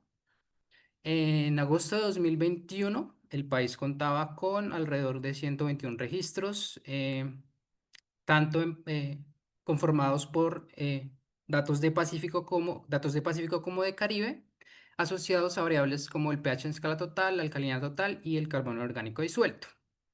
De 2021 a 2025, que fue el año en que yo empecé, 2021, se han generado 7 artículos nuevos en la temática de acidificación. Y nosotros en septiembre de 2021 iniciamos el primer monitoreo estacional de la variabilidad espacial y temporal en el Parque Nacional Gorgona, que es lo que les voy a mostrar y los resultados que les voy a mostrar el día de hoy. Entonces, en el Pacífico colombiano en 2021 no existían monitoreos de al menos de un año de duración que hicieran esta caracterización de la química del carbono y la acidificación en escalas espaciales, desde la superficie hasta la subsuperficie, en un gradiente costa-océano, en una escala temporal mensual. Entonces, parte de lo que nosotros realizamos en este primer monitoreo estacional de de variabilidad fue esta caracterización y este monitoreo de un año. También hicimos la instalación de sensores para la caracterización de la variabilidad en escala fina. Tratamos de hacer experimentos de calcificación y también hicimos registros de monitoreos de 24 horas para ver los cambios en la variabilidad. Producto de todo este trabajo, a la fecha se han publicado ya 2 artículos que los pueden encontrar en Frontiers con estos títulos. Y pues yo me encuentro trabajando en un artículo más que es este del monitoreo de un año. Este trabajo, como les mencioné, lo realizamos en el Pacífico Oriental Tropical Colombiano, dentro del área de influencia del Parque Nacional Natural Gorgona. Pues realizamos muestreos semanales durante 13 meses, de septiembre de 2021 a octubre de 2022, donde medimos in situ temperatura, salinidad y otros parámetros con sensores multiparamétricos y perfiladores. Colectamos muestras discretas para el análisis de la alcalinidad total, el pH y el carbono inorgánico disuelto. Y básicamente este fue el diseño de nuestro muestreo. Tuvimos 7 estaciones a lo largo de un transecto costa-océano, donde esta primera estación pretendía capturar la señal de de todos estos ríos y de todo este sistema estuarino que se crea en la zona costera del Pacífico colombiano. Y queríamos pues compararlo con zonas de transición, zonas con presencia de arrecifes coralinos y zonas con ausencia de arrecifes coralinos. Esta área de estudio del Parque Nacional Gorgona es bastante interesante, ya que es un punto caliente de la biodiversidad. Hay más de 2.000 especies marinas en esta zona. Es un refugio de especies migratorias y endémicas. Especies como la ballena yubarta van a tener a sus crías en estas aguas. También es una zona de alta productividad costera. Podemos observar valores de clorofila mayores a 5 miligramos por metro cúbico todo el año.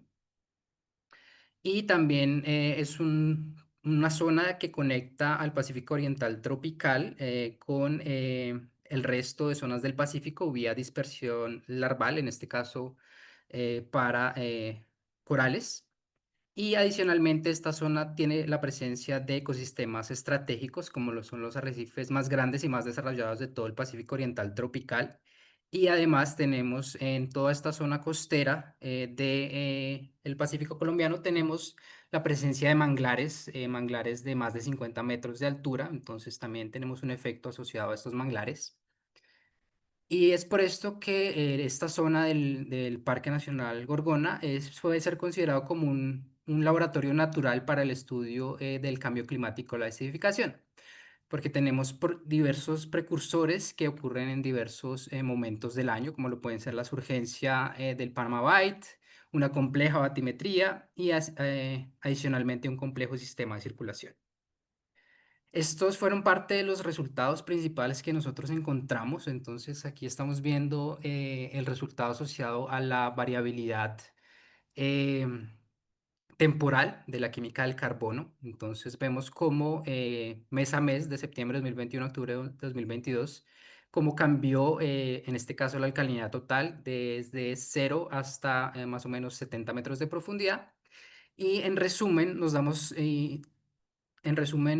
dimos cuenta que tenemos una alta variabilidad mensual. Si hay una diferencia significativa entre estos diferentes meses, tenemos una mayor variabilidad en la zona superficial versus la zona de subsuperficie. Y las principales fuentes de variabilidad están siendo generadas por procesos físicos de mezcla. Realizamos este análisis, que es el análisis de modelos de mezcla, que nos permite determinar cuánto de la variabilidad es por procesos físicos y cuánto de la variabilidad de una variable es por procesos biológicos. Nos dimos cuenta que más del 93% de la variabilidad, en este caso la alcalinidad y el carbono orgánico disuelto, es por procesos de mezcla, mientras que los procesos biológicos, como lo pueden ser la remineralización, disolución y fotosíntesis, tienen un rol menor en esta zona. Estos procesos físicos que están generando esta variabilidad son procesos de escala global, como lo pueden ser los eventos ENSO, que incrementan la precipitación, el Jet de Panamá, que están generando una surgencia durante los meses de marzo en nuestra zona. También tenemos la influencia de la zona de convergencia intertropical, los vientos alisios y el jet de Chocó, que están modulando la circulación superficial y adicionalmente incrementando también la precipitación.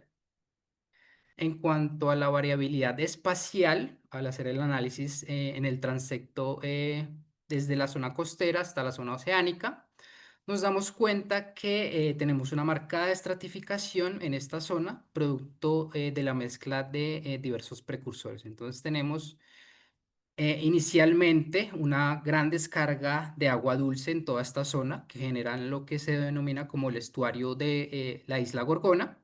Entonces, esto lo que hace es que superficialmente tengamos una capa de agua dulce o agua fresca con baja salinidad, con bajo carbono orgánico disuelto, bueno, con unas características muy especiales, donde esta agua de río o agua dulce, que está siendo a la vez incrementada por el fenómeno de la niña, que incrementa las precipitaciones en la zona.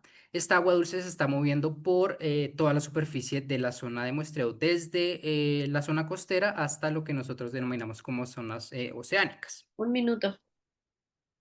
Estos movimientos también están siendo asociados a las corrientes y remolinos, junto con las mareas y los aportes de subsuperficie que están generando cambios en la subsuperficie de nuestra zona de estudio. Entonces, tenemos la influencia de masas y tipos de agua que provienen de zonas polares. También tenemos masas y tipos de agua que provienen desde zonas ecuatoriales. Cuando entramos a analizar los procesos biológicos, nos damos cuenta que los procesos general en el sistema, al realizar los análisis de diferencias entre deltas de alcalinidad y deltas de Dick, nos damos cuenta que en el sistema, por ejemplo, prevalece la disolución como un proceso dominante en cuanto a que se está librando alcalinidad al medio, mientras que cuando analizamos el carbono orgánico disuelto, prevalecen los procesos de respiración y remineralización. Finalmente, cuando hacemos análisis un poco más minuciosos para determinar qué procesos biológicos están ocurriendo durante qué temporadas climáticas, nos damos cuenta que en general a lo largo del año predominan los procesos de respiración y remineralización y en meses muy específicos, por ejemplo los meses de surgencia, tenemos una mayor dominancia de procesos como lo son la fotosíntesis. Esto lo vemos igual aquí en estos gráficos, entonces estamos viendo cambios o incrementos en el delta Dic o disminuciones en el delta Dic asociados a diferentes momentos del año, como lo pueden ser el mes de marzo asociados a la surgencia. Finalmente, para concluir, entonces nos damos cuenta que en esta zona del Parque Nacional Gorgona 2021-2022, la variabilidad espaciotemporal estuvo siendo dominada por procesos físicos, alrededor del 79 al 94% está siendo explicada por procesos físicos, mientras que los procesos biológicos explican en menor medida la variabilidad. Y principalmente los procesos biológicos dominantes son la remineralización y la disolución. El evento de la niña tiene un rol en cuanto amplifica la entrada de agua dulce en esta zona costera, lo que podría estarnos siendo tenido en cuenta en las estimaciones de la alcalinidad total de los modelos globales que usan las regresiones globales de salinidad-alcalinidad total para hacer los cálculos, por ejemplo, de los flujos de carbono, los estados de saturación de de omega aragonita y calcita, y también las caracterizaciones de la vulnerabilidad de arrecifes coralinos. Entonces, esta última parte es para resaltar que si bien los modelos globales funcionan, muchas veces parte de estos modelos globales cuando fueron diseñados no tenían en cuenta toda esta variabilidad que estamos descubriendo que está asociada a estos sistemas costeros. Este es lo último de mi presentación, que es el mensaje a casa, y es que necesitamos implementar programas de monitoreo a largo plazo en la zona, eh, instalar sensores y boyas oceanográficas para realizar pues una mejor caracterización de la variabilidad tanto espacial y temporal de esta zona y poder determinar pues qué está pasando y qué va a pasar a futuro en estos sistemas costeros. Agradecimientos a los financiadores y a la red de colaboradores internacionales de este proyecto. Muchas gracias, Alejandro, y muchas gracias a todos nuestros ponentes. Great. Thank you, Cece, and thank you to all of our speakers. Unfortunately, we don't have time for questions today, but please send them to the emails that we dropped in the chat if you'd like to be connected with any of our speakers. Thanks for joining us for OA Week 2025. We have just one more session for OA Week on technology development starting at the top of the hour. So I hope to see many of you there. And thank you all for your participation, and we'll see you next time.